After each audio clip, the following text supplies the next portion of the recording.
Dios le bendiga, queridos hermanos. Sean todos bien bendecidos en este domingo, el cual el Señor Jesucristo nos ha permitido nosotros poder estar presente.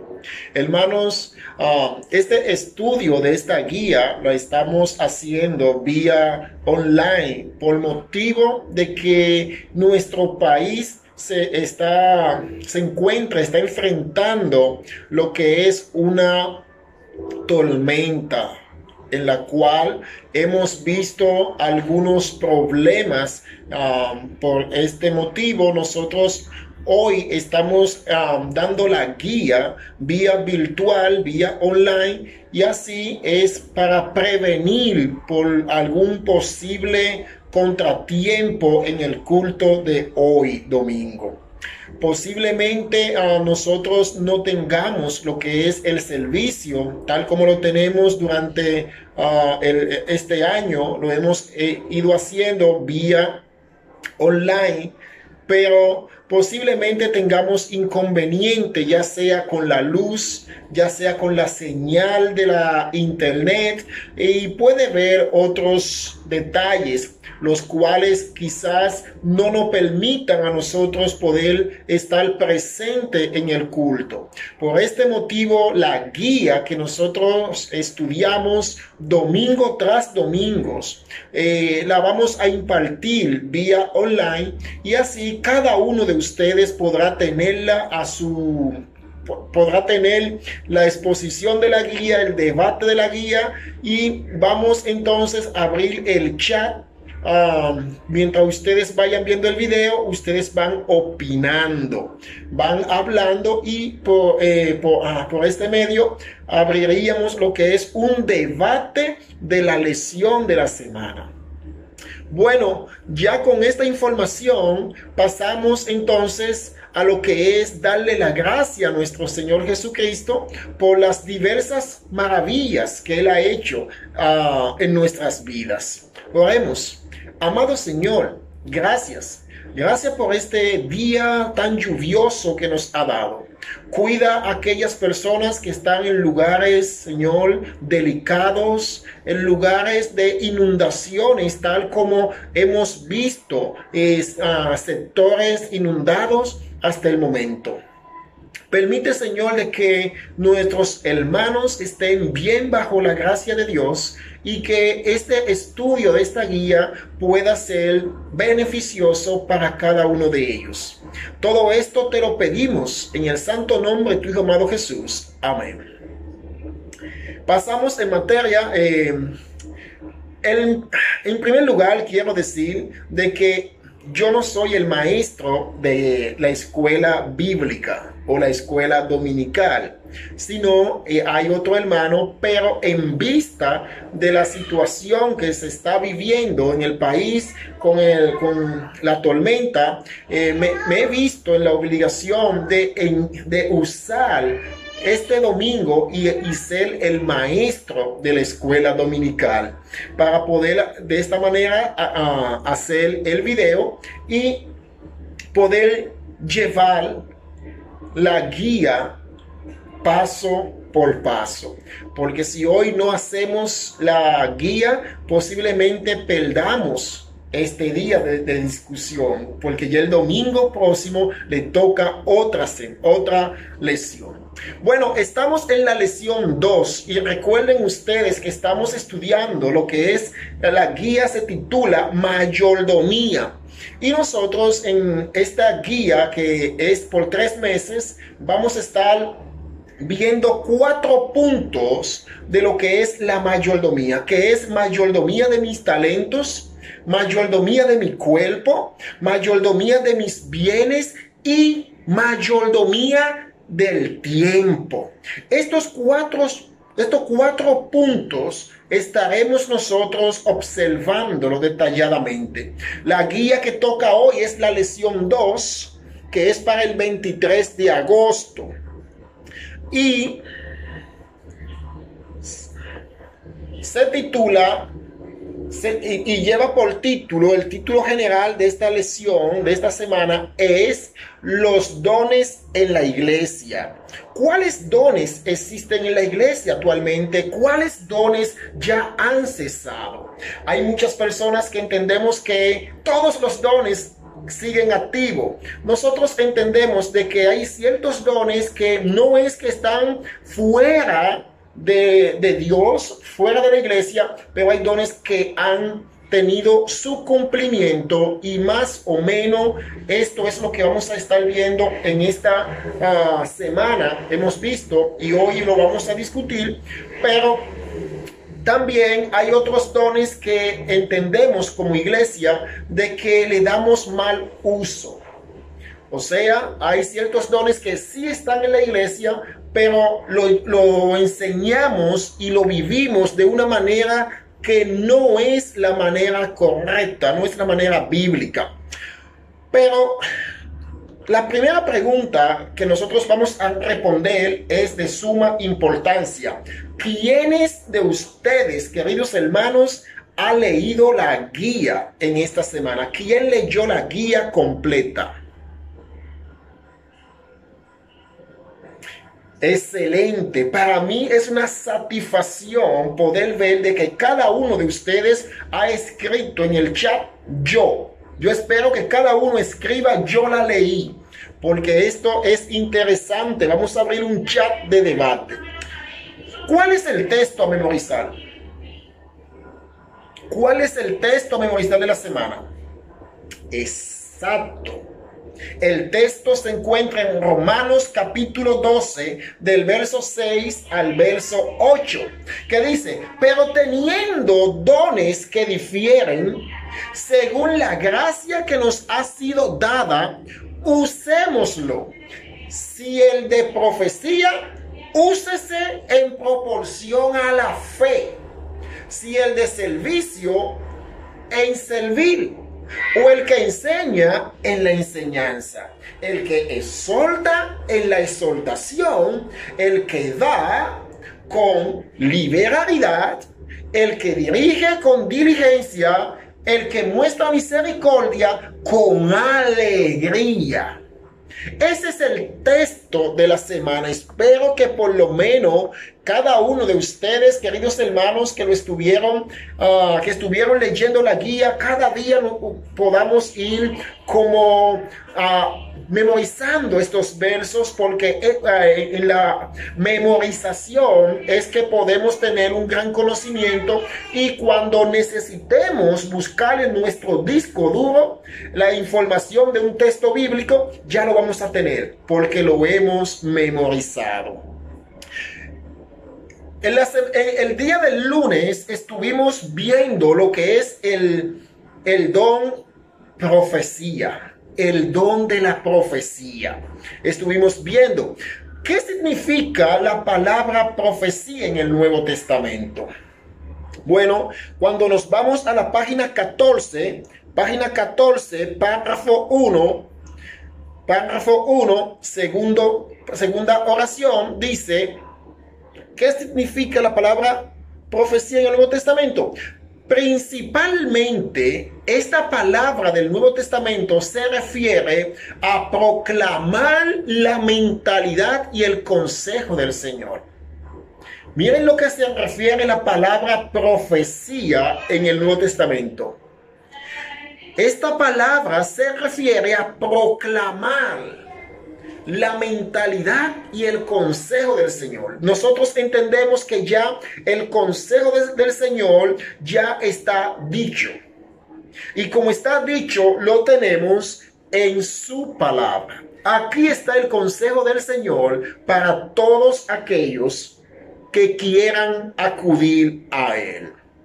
Entonces, esto es lo que significa la palabra profecía, que es proclamar la mentalidad y el consejo del Señor en el Nuevo Testamento.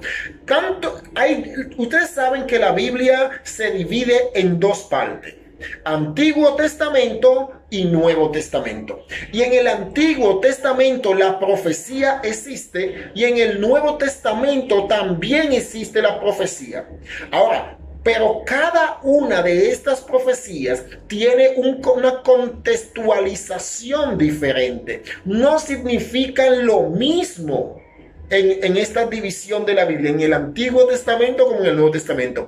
Tiene una connotación distinta. En el Nuevo Testamento, este don es proclamar, es decir, es hablar, es enseñar todo el consejo de nuestro Padre Celestial. Entonces, ¿qué declararon los profetas en el Antiguo Testamento?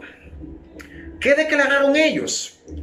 ¿Cuál era el mensaje esencial de los profetas en el Antiguo Testamento? Bueno, los profetas del Antiguo Testamento, estoy en la página 14, primer párrafo, tercera oración, dice: los profetas del Antiguo Testamento en su mayoría declararon la promesa de Dios, el propósito de salvación y la futura llegada del Mesías y su reino.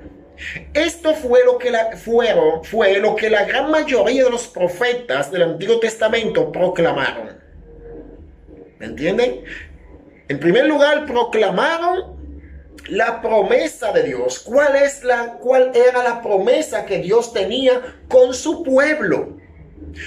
Lo segundo era el propósito de salvación. Recuerden ustedes que en el Antiguo Testamento se estaba esperando un Mesías que nos iba a dar libertad, nos iba a dar salvación. Entonces, estos profetas del Antiguo Testamento estaban proclamando el propósito de la salvación, pero más aún, ellos proclamaban la futura llegada, aquel gran día del Mesías y de su reino.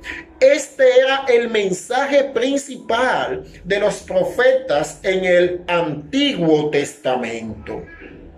Entonces, ¿cuál es el propósito del don de profecía en nuestro tiempo? Bueno, a nosotros nos dirigimos a la guía, a la misma página 14, segundo párrafo, y dice, allí podemos encontrar donde nos contesta a esta pregunta: ¿cuál es el propósito del don de profecía en nuestro día? ¿Es el mismo propósito del Antiguo Testamento, la profecía? ¿O en el día de hoy, en el día de la iglesia, en el Nuevo Testamento, la profecía tiene otro significado? Tiene otro propósito. Vamos a ver qué nos dice la guía en la página 14, segundo párrafo. En nuestros tiempos, el principal propósito de este don no es predecir. A veces nos gusta a nosotros como predecir el futuro o ciertas cosas que van a suceder. Sin embargo, el don de profecías en nuestro tiempo no es predecir, sino declaración. No es anunciar, sino decir. Este sí es el propósito de la profecía en nuestro tiempo, es decir lo que ya Cristo ha dejado plasmado en sus escrituras. No es predecir, es decir. Es continuar repitiendo lo que ya tenemos en la palabra. Por esto es, queridos hermanos, que si alguien le viene a ustedes con una profecía, ustedes tienen que ser personas, hermanos, hijos de Dios, que vayan en primer lugar al mapa. Y el mapa se llama la Biblia. Entonces, nosotros aceptamos la profecía siempre y cuando esta profecía no vaya en contra de la palabra de Dios. Por esto es que ya el profeta de este tiempo dice lo que está escrito. Proclama lo que está en la Biblia. No hace una predicción fuera de lo que está escrito en la palabra de Dios.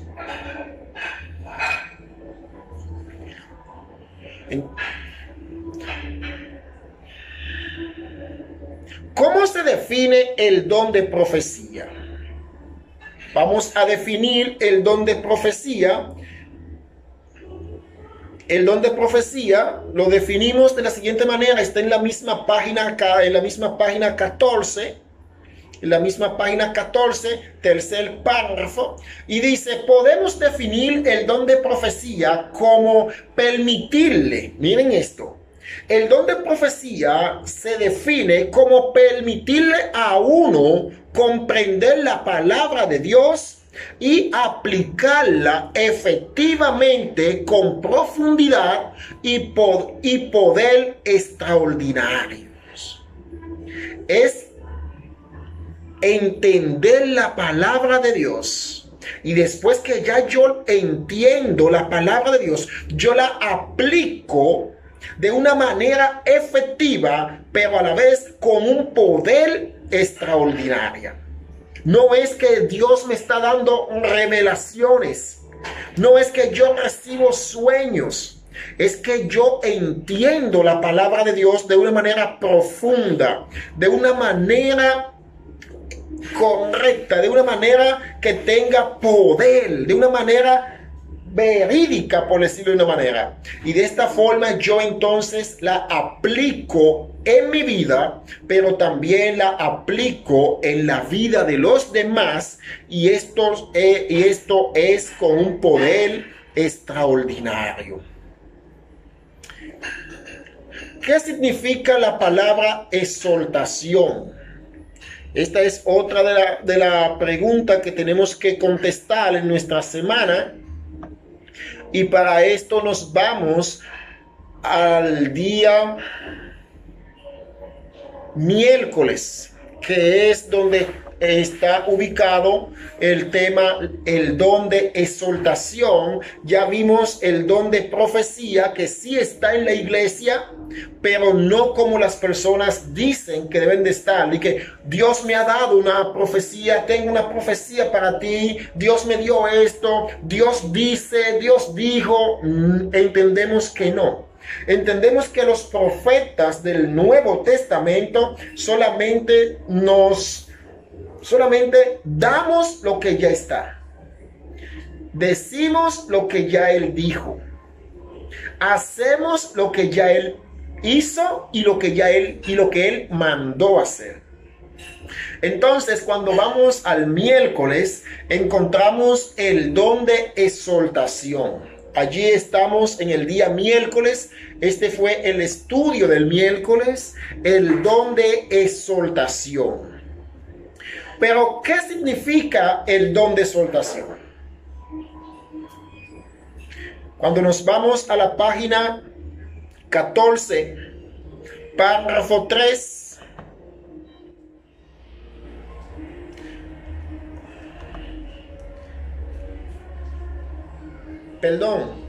Página 16, párrafo 3, nos dice a nosotros, nos da una definición de lo que es la exhortación. La exhortación. Y dice, el don de la exhortación o consolación, podemos llamarlo exhortación o consolación, se diferencia del don de la enseñanza en cuanto a que la exhortación se centra en la aplicación práctica de la Biblia.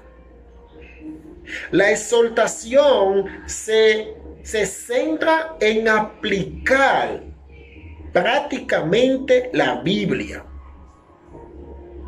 No es de una manera que yo vengo y te digo a ti, mira, tú debes de hacer esto y esto y esto, cuando yo no lo estoy haciendo. Entonces, la exhortación es algo práctico. Es práctico. ¿Qué persona es un buen ejemplo para poseer el don de exhortación? Podemos ver en la Biblia un hombre que nos pueda servir de un buen ejemplo para exhortar, de exhortación. ¿Quién? ¿Quién puede ser este hombre que podemos tomarlo como ejemplo de exhortación? ¿Quién es? Probablemente, no estoy diciendo que sea, sino probablemente el mejor ejemplo bíblico de que alguien tenga el poder, tenga el don de exhortación o consolación es Bernabé. Su verdadero nombre no era Bernabé, era José, pero los apóstoles lo llamaron Bernabé, que significa hijo de consolación. Ejemplo, en el libro de los Hechos capítulo 4, verso 36, encontramos la siguiente declaración. Dice: José, un levita natural de Chipre, a quien los apóstoles llamaban Bernabé, que significa consolador. ¿Vieron ahí? El nombre verdadero de Bernabé no era Bernabé, era José. Pero los apóstoles le pusieron el nombre de Bernabé, que significa entonces hijo de consolación.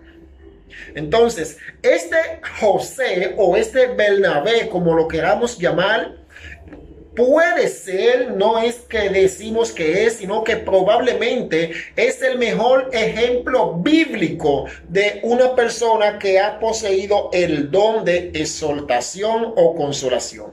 Vemos a Bernabé en Hechos capítulo 9, verso 27, viniendo junto al recién convertido Saulo, que más adelante se le iba a cambiar el nombre a Pablo, para presentarlo a una iglesia cautelosa. Imagínense ustedes que Saulo iba a Damasco a buscar presos, a los hombres y mujeres, para regresar con ellos entonces a Jerusalén. Y en el camino a Damasco, este hombre tiene un encuentro personal con Dios. Y en este encuentro Dios le explica el propósito de la vida de Saulo.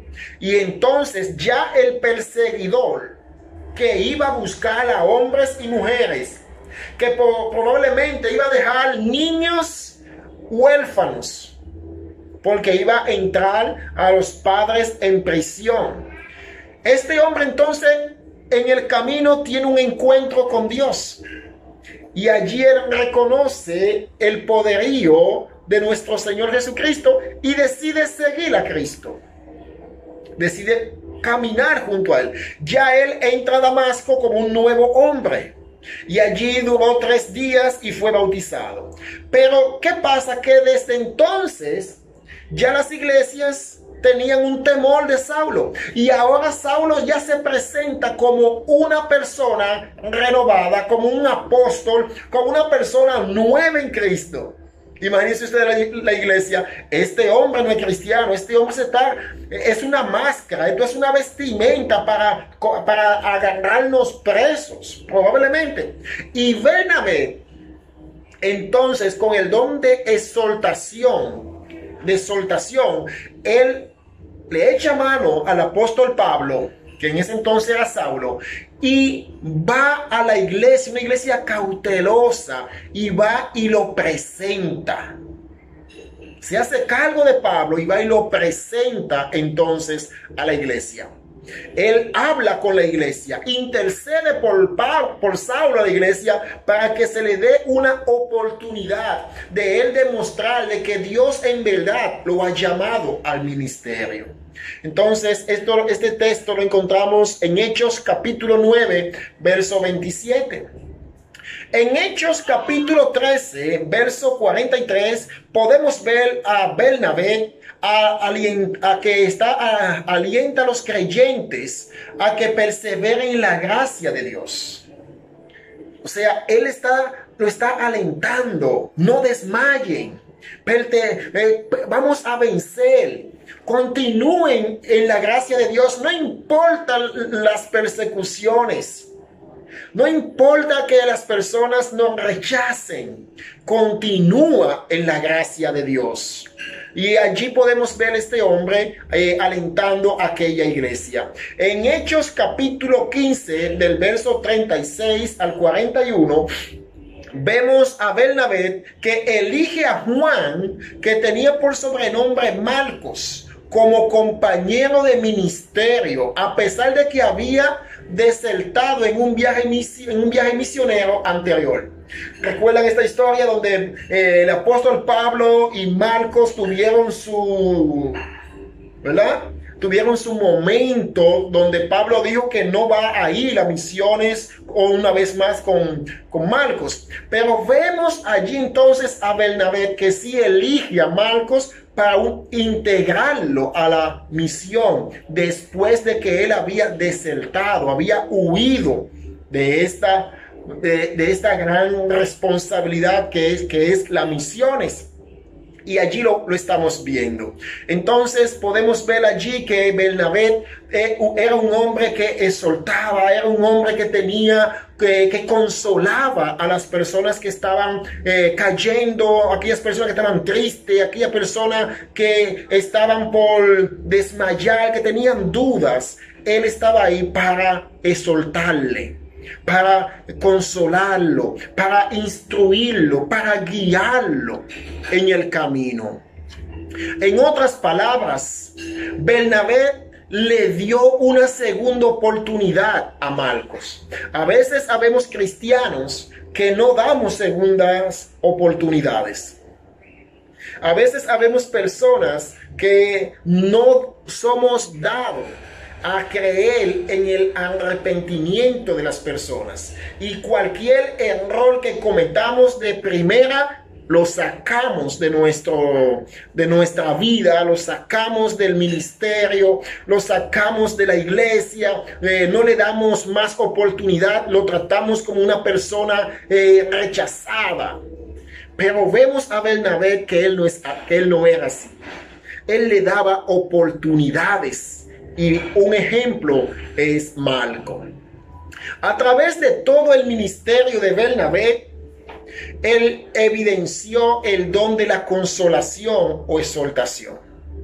Eso estuvo presente en su ministerio. El don de exhortación, llamando a otros a su lado para ayudarlos, para consolarlos y para animarlos a ser más efectivos en Cristo. Y la pregunta que nosotros deberíamos de hacernos es: ¿nosotros llamamos a personas para ayudarlo? ¿Llamamos nosotros a personas para consolarlos? ¿Llamamos nosotros a personas para cargar su carga? ¿O solamente lo llamamos para señalarlo? ¿O para nosotros sentirnos importantes, para hablar bonito? Entonces, vemos que durante el ministerio de Bernabé, la consolación, este don de consolación estuvo presente en su vida. Por este motivo, Bernabé es considerado uno de los hombres que supo llevar este don a cabo y lo evidenció en cada una de sus decisiones, por más difíciles que sean. Por esto es un buen ejemplo para nosotros tomarlo y poder seguir sus pasos.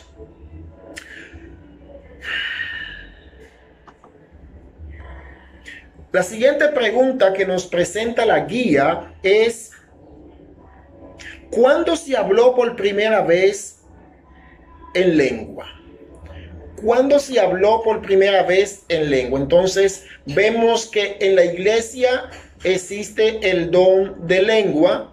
Entonces, vamos a ver cuándo se habló por primera vez el don de lengua.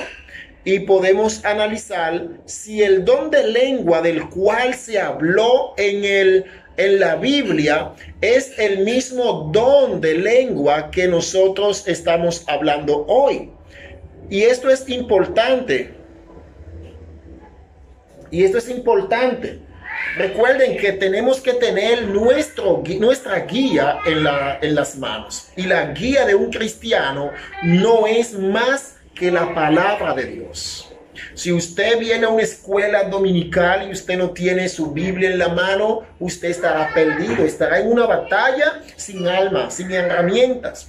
Entonces, la pregunta que vamos a contestar es la pregunta número 8 de nuestra guía trimestral, que lleva por nombre la mayordomía.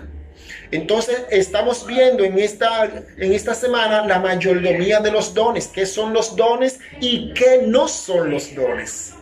Entonces, la pregunta número 8 es: ¿cuándo se habló por primera vez en lengua? Bueno, nos vamos entonces a la página número 16, página 16, ¿verdad? Yo como que... Ok. Nos vamos, a la página 17, primer párrafo, y dice: el primer acontecimiento de hablar en lenguas se produjo en el día de Pentecostés. Lo encontramos en el libro de los Hechos, capítulo 2, del verso 1 al 4. Ya ustedes conocen este pasaje. Allí cuando los discípulos estaban esperando la promesa que el Señor le había hecho de que Él iba a enviar entonces el Consolador. Y allí ellos les serían, ¿qué? Sus testigos, ¿verdad? Entonces vemos que en Hechos capítulo 2, verso 1 al verso 4, llega el Espíritu Santo, y entonces ahí ellos empiezan a hablar en lenguas. Pero, ¿cómo sabemos que esta lengua de la cual se habló en el día del Pentecostés es la misma lengua que se habla hoy en la iglesia? ¿Cómo estamos seguros de que es lo mismo y de que no ha tenido una variación en el tiempo? Lo primero que debemos de ver es de que cuando los apóstoles hablaban, ¿qué pasó? Todos los que estaban en Jerusalén, que en ese entonces Jerusalén era la nación más importante de ese entonces, y allí habían personas de todos los lugares. Entonces, todos los que estaban en Jerusalén escuchaban a los apóstoles hablar en su propia lengua, en su propio idioma. Entonces, la lengua de lo cual estamos hablando, que se derramó en el día de Pentecostés, no es lo que hoy se habla en las iglesias. Allí se hablaba de que las personas entendían, entendían en su propio idioma. Hoy vemos ciertas variaciones, las cuales no tienen base alguna en la Biblia. La lengua de la cual habla la Biblia en Hechos 2 se trata de idiomas. ¿A qué se refiere hablar en lengua? ¿A qué se refiere esto? Bueno, en la página 17, el primer párrafo, nos puede orientar, bueno, ya yo lo acabo de decir, de qué se trata hablar en lengua. La palabra griega traducida lenguas literalmente significa idiomas. Hoy día muchos hermanos de distintas denominaciones dicen que hablar en lengua es hablar un idioma angelical. pero lamentablemente, con el mayor respeto que estos hermanos se merecen, no tenemos base bíblica para decir que este tipo de lengua que hoy se está hablando en las iglesias concuerda con la misma lengua que se habló en el día de Pentecostés. Por ejemplo, en la lengua en el griego, que es la traducción original, esta palabra literalmente significa idiomas. Y nosotros lo vemos evidenciado entonces cuando Pedro empieza a dar el primer sermón en la historia. Que allí todo el mundo, parto, meda, todo el mundo lo escuchaba hablar a ellos en su idioma, sin necesidad de un traductor. Esto lo hace el Espíritu Santo. A esto es que se habla de lengua. La siguiente pregunta sería entonces, ¿cómo algunas religiones ven y viven el don de sabiduría y el don de ciencia en la actualidad? ¿Cómo algunas denominaciones lo ven? ¿Cómo lo hacen? Y vamos a estar contestando esta pregunta entonces en la página 18, segundo párrafo. Página 18, segundo párrafo, que nos dice: algunas religiones cristianas ven los dones espirituales como si fuera el Espíritu Santo hablando de un cristiano a otro. A veces vemos de que el Espíritu Santo me habla a mí para yo darte un mensaje a ti. De esta forma lo estamos viendo y lo hacemos de muchas maneras. A veces, supuestamente, tuve una revelación. En otros momentos, Dios me dio un sueño y fue contigo y tengo que dártelo.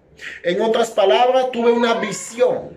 Entonces, esto es, muchas denominaciones ven el don de sabiduría y ciencia como que el Espíritu Santo me habla a mí para entonces yo hablarle a otro cristiano, dando revelación acerca de una decisión o situación. Ya sea que tú estés pasando por un momento difícil en tu vida, ya sea el trabajo, ya sea la familia, ya sea una enfermedad, no importa el momento, siempre vemos a un hermano que tiene un sueño, una revelación en cuanto a esto. Entonces, de esta manera es como muchas personas lo ven. Quienes se dedican a pensar y utilizar estos dones de esta manera, suelen decir algo como: tengo una palabra del Señor para ti. Más o menos esto es lo que dicen: Dios me ha dado una revelación para ti. De esta manera, ellos afirman estar hablando en nombre de Dios y afirman que sus palabras han de ser estrictamente obedecidas. Hay que tener cuidado con esto, porque la palabra de Dios nos habla a nosotros Dios nos habla a nosotros exclusivamente a través de su palabra. Y cualquier persona que violente este principio, lo que está diciendo es: la Biblia no es suficiente. ¿Por qué? Porque hasta el día de hoy Dios sigue dando revelaciones.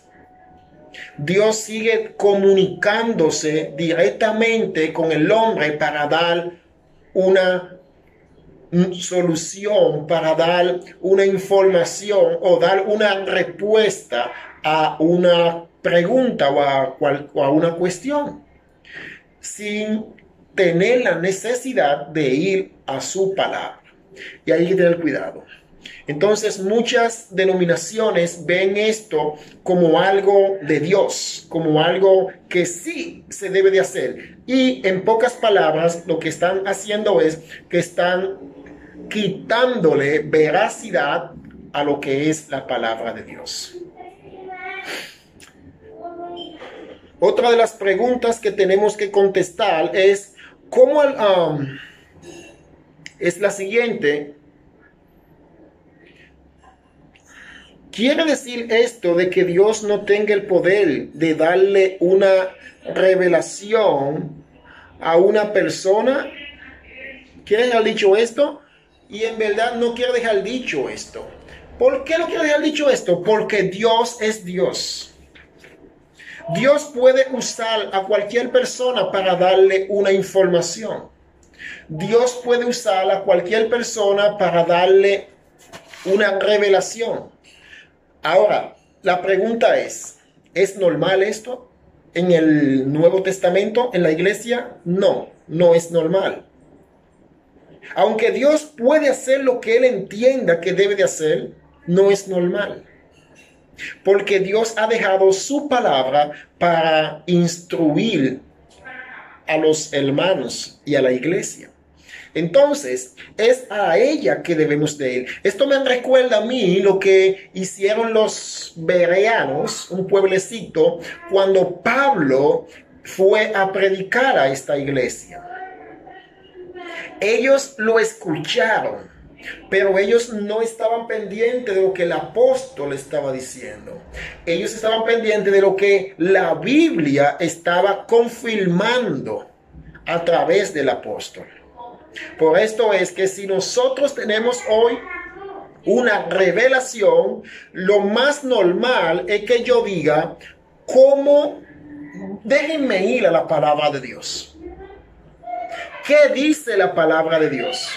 Y si mi revelación no está de acuerdo con la palabra de Dios, ello decir, ¿a cuál voy a obedecer? ¿A lo que dice mi sueño? ¿A lo que dice mi revelación? ¿O a lo que la palabra de Dios dice?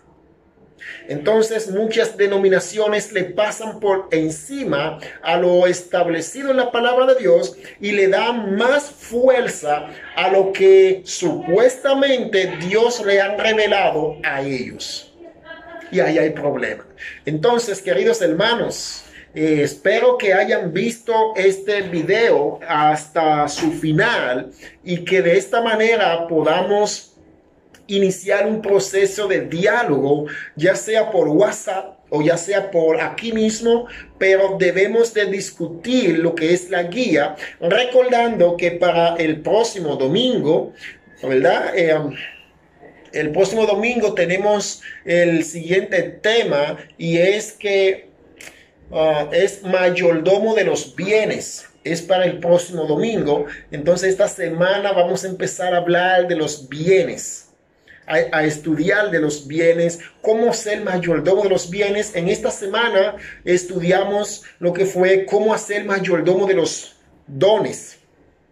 Entonces, hacer un buen mayordomo de los dones, esto conlleva a yo tener una buena información, una buena definición de lo que sí son los dones y de lo que no son los dones. Muchas veces nosotros no tenemos una información clara de algo y hacemos lo que hacemos simple y llanamente porque vemos a otras personas haciéndolo, no porque entendemos que debe de ser de esta manera. Entonces, para yo dar un buen servicio a Dios, para yo servirle a Dios de una manera bíblica, yo tengo que conocer el mensaje bíblico. Y para yo entonces dar mi vida, dar lo que es un buen uso a los dones espirituales, yo tengo que conocer lo que son y qué no son. Dios le bendiga, Dios le guarde grandemente y estamos en contacto por el chat para debatir todos estos puntos que hemos dicho.